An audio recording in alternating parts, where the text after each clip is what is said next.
Դատապարտված ենք միշտ թույլ լինելու։ Դատապարտված ենք դառնալու թուրք-ադրբեջանական տանդեմի վասալը։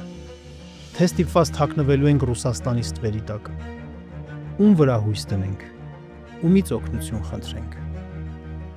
Թուլությունը դատավճիռ չէ։ Համապարփակ անվտանգություն։ Ահա մեր գոյության պլանը։ Դա նշանակում է թուլությունը վերածել ուժեղության։ Դա նշանակում է հաղթել ոչ թե քանակով, այլ մտքով եւ նորարարությամբ։ Դա նշանակում է փոխել մեր անվտանգային մտածողությունը։ Խաղաղության մուրացկանից վերածվել անհրաժեշտ եւ հետաքրքիր գործընկերոջ։ Ինչպես ապահովել համապարփակ անվտանգություն։ Այս հարցի պատասխանը ստացեք Հայաքվե հիմնասյուներ զրույցի